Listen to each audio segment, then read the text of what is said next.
Bledsoe was arrested. Patrick Montgomery was in court. Jonathan Manapa will stay in federal custody. No, I don't take responsibility at all.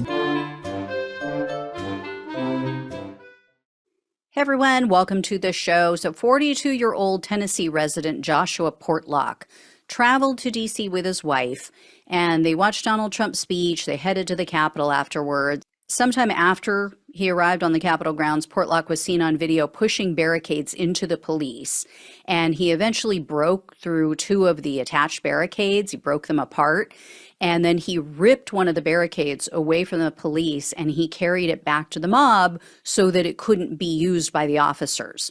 And so because of Portlock's actions and the actions of others in the mob, the police were forced to fall back. They had to create a new defensive line. So Portlock followed them, and he was seen picking up a big piece of plywood, and along with another person's help, he was pushing the plywood into the police. Then Portlock and others in the mob pushed this plywood up and over the police, and it landed on top of some of the officers. So that forced the police back even further, and Portlock chased them. He chased them over to the Lower West Terrace tunnel. And while he was in the tunnel, Portlock took part in several of those heave-ho pushes. That was like the collective push against the police where they were rocking back and forth and yelling heave-ho. And he was seen on video passing stolen riot shields to the front of the mob. So he was trying to help them to resist the police. And at some point, Portlock moved toward the front of the mob in the tunnel himself. And he was confronting officers. He was seen helping other people brace themselves as they were pushing against the police. So sometime later, he was seen in a scuffle with the police. His cowboy hat was ripped off of his head, and it was thrown towards the officers by somebody else. And then Portlock underneath was wearing a Proud Boys beanie.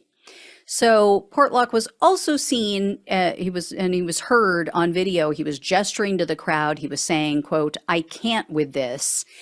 This was after a police sergeant yelled at him and ordered him to get out, like get out of the tunnel. And then Portlock also stood back, and he was just watching as other people were assaulting the police. So then when another member of the mob couldn't breathe and needed assistance, Portlock begged the police to help the guy. So, you know, I'm beating up on you. I'm helping the crowd totally attack you, but will you help my friend who can't breathe, or this guy in the crowd? So eventually the police gained some ground. They pushed the mob back to the tunnel entrance. But a while later, Portlock was there again. He took part in another heave-ho push against the police, and he continued to pass stolen riot shields forward, trying to help the mob in the siege. He did, however, show some concern for Officer Michael Fanone. You will remember Officer Fanone was brutally assaulted by the mob.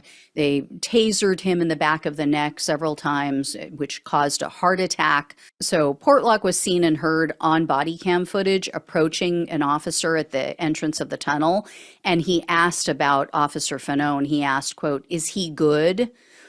So this was after Officer Fanone was helped back to his fellow officers. He was back with the police line. And then after that, Portlock also was seen. He was helping another officer. This other officer was also pushed out into the mob and being attacked. He helped to grab that officer by the collar, and then he helped with others, helped to get this guy back to a Capitol elevator to try to save him from the mob. Following the Capitol attack, Portlock was identified by a former co-worker, also by his own 18-year-old son. So that tells you what kind of dad he is. So Portlock was arrested on November 3rd of 2021, and he was charged with 3 counts of civil disorder, assaulting officers, entering restricted grounds, disorderly conduct on restricted grounds, and 2 counts of physical violence. In August of 2023, Portlock pleaded guilty to assaulting officers, so he was looking at up to 8 years in prison, 3 years of probation, and $250,000 in fines. However, the prosecutor requested only 27 months in prison, 3 years of probation, and $2,000 in restitution. As for Portlock's past, he served only 1 year in the Army between 1999 and 2000. Apparently, he was kicked out. They gave him a general discharge because he was caught purchasing ecstasy from another service member. So they said even though he was only in the military for a brief period of time, he did swear an oath to support and defend the Constitution. And the prosecutor also pointed out that Portlock has attended Proud Boys rallies, so that's not good. Although they did say, there's no indication he is an official member of that heinous group, but seems like he really likes them. So U.S. District Judge Carl Nichols presided over Portlock's case, and unfortunately, he is a Trump appointee. He is a Trump minion who rarely sentences these violent criminals appropriately. In the end, he sentenced Portlock to only 20 months in prison, 2 years of probation, and $2,000 in restitution. Multiple assaults on officers, refused to even give this guy the full 2 years. Pathetic. Absolutely pathetic. So, again, total disparity in treatment, in sentencing. Just make it make sense. That's all we want, right? Anyway, I will let you know when or if I hear more about this guy. Have a feeling it's going to be when, not if.